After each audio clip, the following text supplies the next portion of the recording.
हो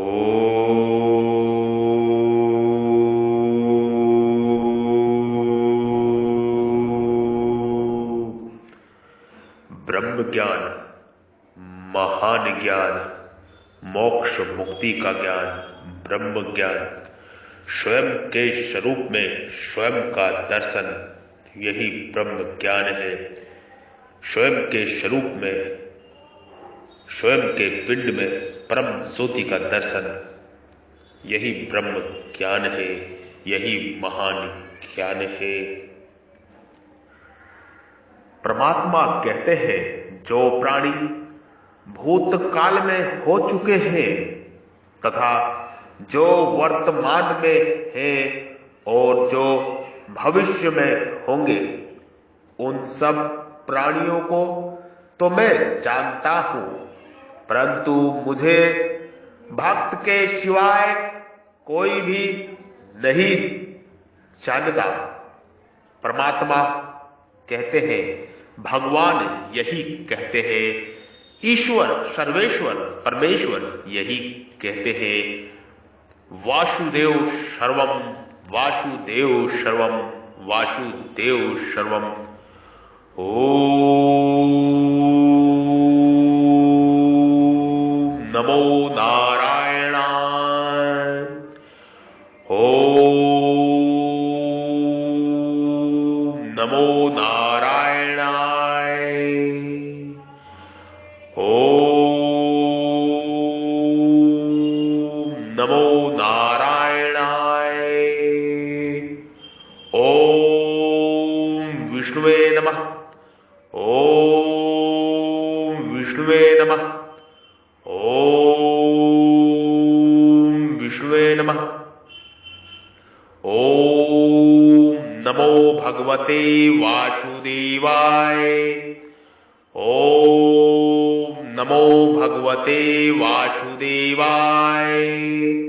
ओम नमो भगवते वासुदेवाय। परमात्मा भगवान ने प्राणियों के लिए तो भूत, वर्तमान और भविष्य काल के 3 विशेषण दिए हैं, परंतु अपने लिए अहम वेद, अहम वेद, अहम वेद पदों से केवल वर्तमान काल का ही प्रयोग किया है। इसका तात्पर्य यह है कि भगवान की दृष्टि में भूत, भविष्य और वर्तमान ये तीनों काल वर्तमान ही है। अतः भूत के प्राणी हो, भविष्य के प्राणी हो अथवा वर्तमान के प्राणी हो, सभी भगवान की दृष्टि में वर्तमान होने से भगवान सभी को जानते हैं। भूत, भविष्य और वर्तमान ये तीनों काल तो प्राणियों की दृष्टि में है, भगवान की दृष्टि में नहीं।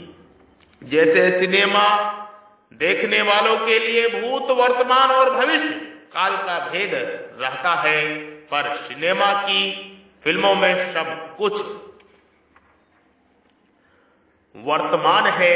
ऐसा ही प्राणियों की दृष्टि में भूत, वर्तमान और भविष्य काल का भेद रहता है, पर भगवान की दृष्टि में सब कुछ वर्तमान ही रहता है, कारण कि संपूर्ण प्राणी काल के अंतर्गत है और भगवान काल से अतीत है।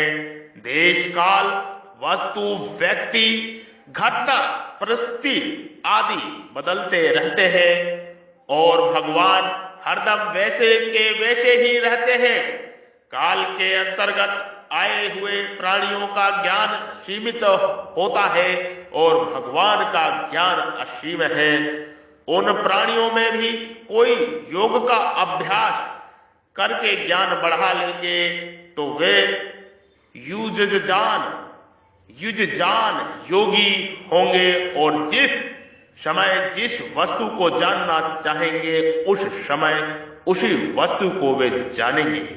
परंतु भगवान तो युक्त योगी है, अर्थात बिना योग का अभ्यास किए ही वे मात्र जीवों को और मात्र संसार को सब समय स्वतः जानते हैं। परमात्मा भूत भविष्य और वर्तमान के सभी जीव नित्य निरंतर भगवान में ही रहते हैं, परमात्मा में ही रहते हैं, ईश्वर में ही रहते हैं, परमेश्वर में ही रहते हैं। भगवान से कभी अलग हो ही नहीं सकते। भगवान में भी यह ताकत नहीं है कि वे जीवों से अलग हो जाए। अतः प्राणी कहीं भी रहे, वे कहीं भी भगवान की दृष्टि से ओझल नहीं हो सकते। मम तू वेद न कश्चन, मम तू वेद न कश्चन का तात्पर्य है कि मूढ़ समुदाय से मेरे को कोई नहीं जानता, अर्थात जो मेरे को अज और अविनाशी नहीं जानते, प्रत्युत मेरे को साधारण मनुष्य जैसे जन्मने मरने वाला मानते हैं, उन मूढ़ में से मेरे को कोई नहीं जानता, पर मैं सबको जानता हूं। जैसे बांस की चिक दरवाजे पर लटका देने से भीतर वाले तो बाहर वालों को पूर्णता देखते हैं, पर बाहर वाले केवल दरवाजे पर टंगी हुई चिक को ही देखते हैं, भीतर वालों को नहीं। ऐसे ही योग माया रूपी चिक से अच्छी तरह से आवृत होने के कारण भगवान को मूढ़ लोग नहीं देख पाते, पर भगवान सबको देखते हैं।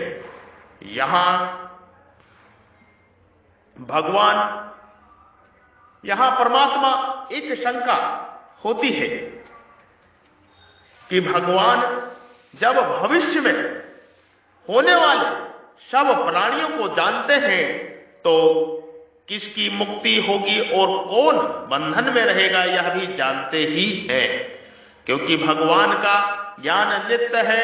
अतः वे जिनकी मुक्ति जानते हैं उनकी तो मुक्ति होगी, और जिनको बंधन में जानते हैं वे बंधन में ही रहेंगे। भगवान की इस सर्वज्ञता से तो मनुष्य की मुक्ति प्रतंत हो गई, मनुष्य के प्रयत्न से साध्य नहीं रही। ये संशय हुई, ये शंका हुआ। इसका समाधान यह है, इस शंका का समाधान यह है कि भगवान ने अपनी तरफ से मनुष्य को अंतिम जन्म दिया है। अब इस जन्म में मनुष्य अपना उद्धार कर ले अथवा पतन कर ले, यह उसके ऊपर निर्भर करता है। मनुष्य अपना उद्धार कर ले या अपना पतन कर ले, या नरक में जाए या स्वर्ग में जाए या परमात्मा को प्राप्त करे, मनुष्य के ऊपर। मनुष्य स्वतंत्र है, जीव स्वतंत्र है। परमात्मा ने जीव को स्वतंत्र कर रखा है, भगवान ने जीव को स्वतंत्र कर रखा है। उसके उद्धार अथवा पतन का निर्णय भगवान नहीं करते। भगवान किसी के उद्धार और पतन का निर्णय नहीं करते। जीव को परमात्मा ने, भगवान ने स्वतंत्र कर रखा है। भगवान यह कहा आए हैं कि बहुत जन्मों के इस अंतिम मनुष्य जन्म में जो सब कुछ वासुदेव ही है, ऐसा मेरे शरण होता है, ऐसे परमात्मा की शरण होता है। अंतिम मनुष्य जन्म है ये समझने का विषय है, जानने का विषय है। जो सब कुछ वासुदेव ही है, ऐसा मेरे शरण होता है, ऐसे परमात्मा की शरण होता है, वह महात्मा दुर्लभ है। इसका तात्पर्य यह हुआ कि मनुष्य शरीर में संपूर्ण प्राणियों को यह स्वतंत्रता है कि वे अपने अनंत जन्मों को संचित कर्म समुदाय का नाश करके भगवान को प्राप्त कर सकते हैं, अपनी मुक्ति कर सकते हैं। अगर यही माना जाए कि कौन सा प्राणी आगे किस गति में जाएगा, ऐसे भगवान का संकल्प है, तो फिर अपना उद्धार करते हुए मनुष्य की स्वतंत्रता ही नहीं रहेगी। और ऐसा करो, ऐसा मत करो, या भगवान संत शास्त्र गुरु आदि का उपदेश भी व्यर्थ हो जाएगा।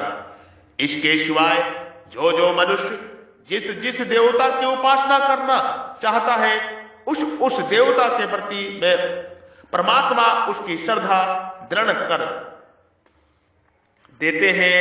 परमात्मा कहते हैं जो मनुष्य जिस देवता की उपासना करना चाहता है, उसके प्रति मैं उसकी श्रद्धा दृढ़ कर देता हूं और अंत समय में मनुष्य जिस जिस भाव का स्मरण करके शरीर छोड़ता है वह उसको ही प्राप्त होता है। इस तरह उपासना और अंतकालीन स्मरण में स्वतंत्रता भी नहीं रहेगी जो भगवान ने मनुष्य मात्र को दे रखी है। बिना कारण कृपा करने वाले प्रभु परमात्मा, बिना कारण कृपा करने वाले परमात्मा प्रभु ईश्वर परमेश्वर सर्वेश्वर वासुदेव श्री कृष्ण जीव को मनुष्य शरीर देते हैं, जिससे यह जीव मनुष्य शरीर पाकर स्वतंत्रता से अपना कल्याण कर ले। जीव को मनुष्य शरीर इसलिए दिया जाता है कि स्वतंत्रता से जीव अपना कल्याण कर ले। मनुष्य शरीर बहुत कीमती है, एक यंत्र है जीव के लिए, जीव के उद्धार करने के लिए, जीव का कल्याण करने के लिए, जीव को ब्रह्म ज्ञान प्राप्त करने के लिए, मोक्ष मुक्ति प्राप्त करने के लिए। किंतु जीव भूल जाता है, मनुष्य भूल जाता है, यही उसे का नरक में ले जाता है। मयेते निहता पूर्वमेव निमित्र मात्र भव शव्य सचिनः। परमात्मा कहते हैं, वेदों का वाक्य है, अर्थात मेरे द्वारा ये पहले ही समस्त जीव मेरे द्वारा ही जन्म लेते हैं, मेरे द्वारा ही मृत्यु को प्राप्त करते हैं और मेरे द्वारा ही ये समस्त जीव अपना जीवन यापन करते हैं। मैं ही सभी समस्त कार्य करता हूं, किंतु जीव को स्वतंत्र कर रखा है। जीव को चाहिए केवल निमित्त मात्र बन जाए और सब परमात्मा पे छोड़ दे। अपना वर्तमान काल, अपना भूतकाल, अपना भविष्य काल, स्थूल शरीर, सूक्ष्म शरीर, कारण शरीर, अकारण शरीर, समस्त जीव को सब परमात्मा पे छोड़ देना चाहिए, सिर्फ निमित्त मात्र बन जाना चाहिए। समस्त कर्म विकर्म परमात्मा को अर्पण कर देना चाहिए। मनुष्य को ये धर्म है, यही नीति है, यही ब्रह्म ज्ञान है, यही महान ज्ञान है। ऐसे ही मनुष्य मात्र के विवेक और उद्धार की पूरी सामग्री देकर भगवान ने कहा है कि मनुष्य अपना उद्धार कर ले। परमात्मा ने मनुष्य को बुद्धि विवेक की उदार की पूरी सामग्री दिया है, उदारता से पूरी सामग्री दे रखी, बुद्धि विवेक ज्ञान दिया है। वो चाहते हैं कि मनुष्य अपना उद्धार स्वयं करे। स्वतंत्र है मनुष्य, जीव स्वतंत्र है। भगवान ने कहा है कि तू अपना उद्धार कर ले, मनुष्य को कहा है अपना उद्धार कर ले, अर्थात अपने उद्धार में तू केवल निमित्त मात्र बन जा। मनुष्य को कहते हैं निमित्त मात्र बन जा, मेरी कृपा तेरे साथ है। मनुष्य को चाहिए अपने उद्धार के लिए केवल मनुष्य निमित्त मात्र बन जाए। परमात्मा की कृपा मनुष्य के साथ हमेशा है, जीव के साथ हमेशा है। इस मनुष्य शरीर रूपी नौका को पाकर भी जो परमात्मा की कृपा रूपी अनुकूल हवा से जो भवसागर नहीं तरता, अर्थात अपना उद्धार नहीं करता, वह आत्महत्यारा है, वह आत्महत्यारा है।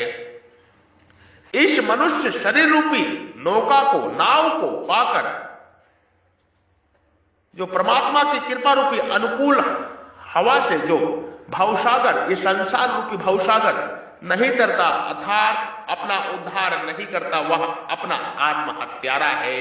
वो आत्महत्यारा है, वो स्वयं की हत्या स्वयं कर रहा है, वो स्वयं की हत्या स्वयं कर रहा है। कबहु को करी करुणा नर देही, देत ईस बिन हेतु सनेही। कबहु करी करुणा नर देही, देत ईस बिनु हेतु सनेही।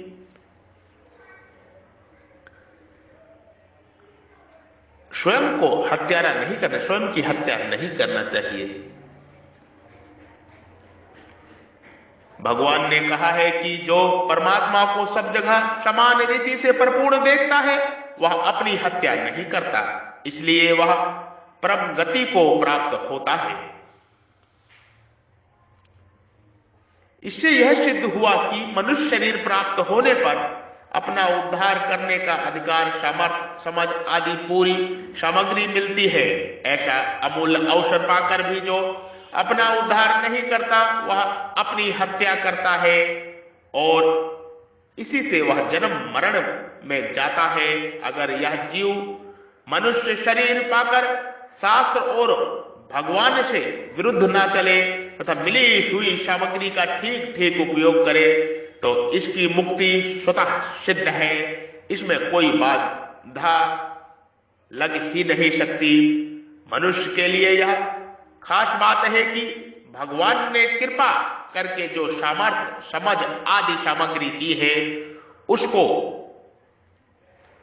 उसका मैं दुरुपयोग नहीं करूंगा। मनुष्य को चाहिए वो कहे मैं इसका दुरुपयोग नहीं करूंगा, भगवान के सिद्धांत के विरुद्ध नहीं चलूंगा, ऐसा वह अटल निश्चय कर ले और उस निश्चय पर डटा रहे।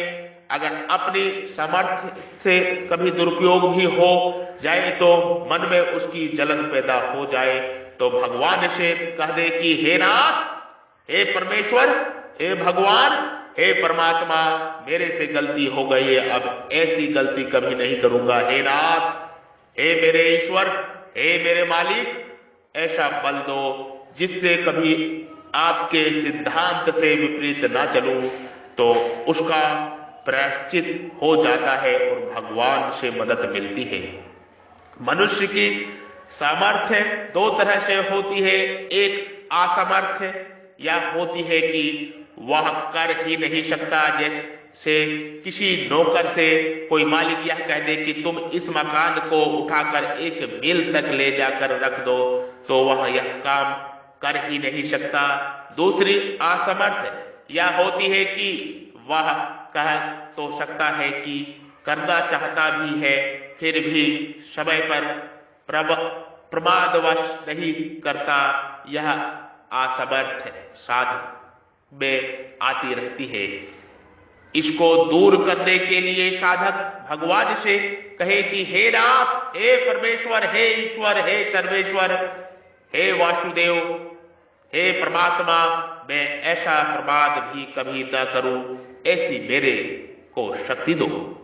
भगवान की ही दी हुई स्वतंत्रता के कारण भगवान ऐसा संकल्प कभी कर ही नहीं सकते कि इस जीव के इतने जन्म होंगे। इतना ही नहीं, चर अचर अनंत जीवों के लिए भी भगवान ऐसा संकल्प नहीं करते कि उनके अनेक जन्म होंगे। हाँ, यह बात जरूर है कि मनुष्य के सिवाय दूसरे प्राणियों के पीछे परंपरा से कर्म फलों का तांता लगा हुआ है, जिससे वे बार बार जन्मते मरते रहते हैं।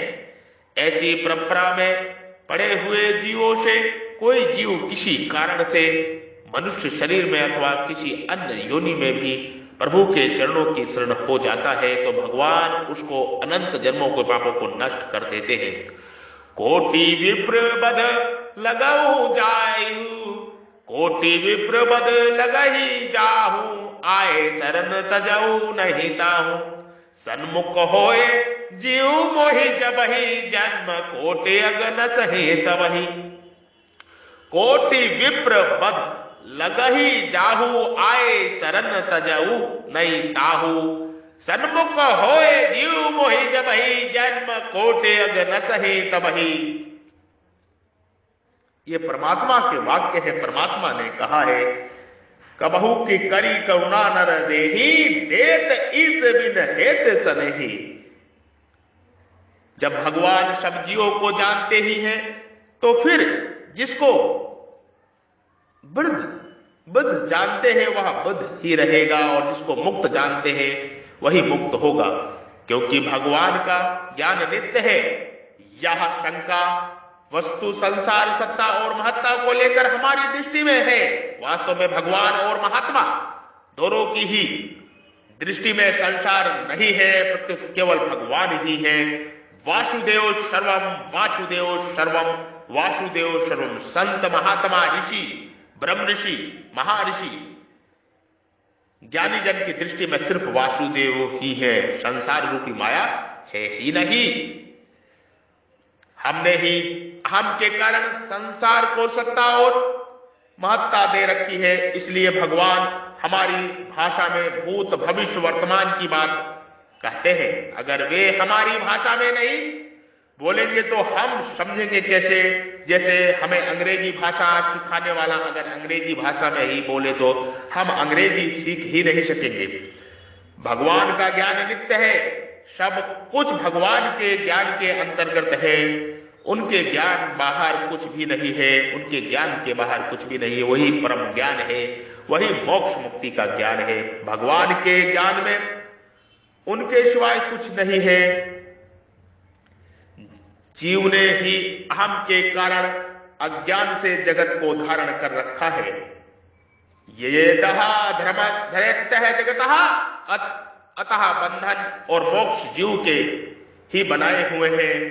तत्व से न बंधन है न मोक्ष है, किंतु केवल परमात्मा ही है, परमात्मा ही है, परमात्मा ही है। कोई भी काल स्थायी नहीं है, कोई भी काल स्थायी नहीं। ना भूतकाल सदा रहता है, ना वर्तमान सदा रहता है और ना भविष्य सदा रहता है। पर भगवान सदा रहते हैं। जैसे भूतकाल और भविष्य काल कभी नहीं है, ऐसे ही वर्तमान काल भी नहीं है। भूतकाल और भविष्य काल संधि को ही वर्तमान काल कह देते हैं। प्राणी अर्थात वर्तमान समीप्य भी वर्तमान की तरह होता है। जैसे भूतकाल लेकर कहते हैं कि मैं अभी आया, और भविष्य काल का लेकर कहते हैं कि मैं अभी जा रहा हूं। यह वर्तमान समीप्य है। वास्तव में वर्तमान समीप्य को ही वर्तमान काल कह देते हैं। अगर वर्तमान काल वास्तव में होता तो वह कभी भूतकाल में परिणित नहीं होता। वास्तव में काल वर्तमान नहीं है, प्रत्युत भगवान ही वर्तमान है। तात्पर्य है कि जो प्रतिक्षण बदलता है वह वर्तमान नहीं है, प्रत्युत जो कभी नहीं बदलता वही वर्तमान है, वही वर्तमान है, वही वर्तमान है। इसलिए भगवान ने आरंभ में वर्तमान क्रिया दी है। वेदहम वेदहम, मैं जानता हूं, मैं जानता हूं, मैं जानता हूं। भगवान भूत भविष्य और वर्तमान सब में सदा वर्तमान है, वर्तमान है, वर्तमान है। पर भगवान में न भूत है, न भविष्य है और न वर्तमान है। भगवान इन तीनों कालों से परे हैं, परे हैं, सर्वज्ञ हैं। भगवान का वर्तमान भगवान का वर्तमान पना काल के अधीन नहीं है, क्योंकि भगवान कालातीत है। भगवान कालातीत है, परमात्मा कालातीत है। काल ना भगवान की दृष्टि में है, ना महात्मा की दृष्टि में है, ना संत की दृष्टि में है, ना ब्रह्म ऋषि की दृष्टि में है। काल इनकी दृष्टि में नहीं होता। काल ना भगवान की दृष्टि में है, ना महात्मा की दृष्टि में है। यही ज्ञान है, यही ब्रह्म ज्ञान है, यही महान ज्ञान है।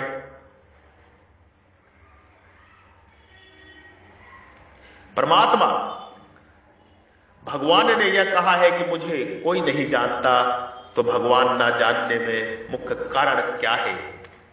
परमात्मा को जानना ही सर्वज्ञ है, परमात्मा को ही जानना ही सर्वज्ञ है, परमात्मा को ही जानना सर्वज्ञ है, परमात्मा को ही जानना सर्वज्ञ है। ना प्रलय है और ना उत्पत्ति है, ना बद्ध है और ना साधक है, ना मोक्ष है ना मुक्त है। यही परमात्मा अर्थात वास्तविक तत्व है। ना प्रलय है और ना उत्पत्ति है, ना वृद्ध है और ना साधक है, ना मोक्ष है और ना मुक्त है। यही परमात्मा अर्थात वास्तविक तत्व है, यही परम तत्व है, यही ब्रह्म ज्ञान है, यही महान ज्ञान है। मैं ब्रह्म ऋषि महाऋषि बद्री विशाल योगी श्री आपके हृदय रूपी मंदिर में विराजमान परब्रह्म परमेश्वर ईश्वर को मैं प्रणाम करता हूं, नमस्कार करता हूं। कृपा मेरा नमस्कार प्रणाम स्वीकार करें। प्रेम सहित जो ब्रह्म आपके हृदय रूपी मंदिर में विराजमान है, जो परम ज्योति के स्वरूप में विराजमान है, उस परम ज्योति परम तत्व परम ब्रह्म को मैं प्रणाम करता हूं, जो आपके हृदय रूपी गुफा में विराजमान है, बैठा हुआ है। उस परम तत्व को, परम ज्योति को प्रणाम करता हूं। कृपया मेरा प्रणाम नमस्कार स्वीकार करें। श्री कृष्ण राधा, श्री कृष्ण राधा, श्री कृष्ण राधा, श्री कृष्ण राधा। ओम तत्सत, ओम तत्सत, ओम तत्सत। ब्रह्म ज्ञान, महान ज्ञान, मोक्ष मुक्ति का ज्ञान। साधु साधु, नमो नमः। जय हो, जय हो। ओम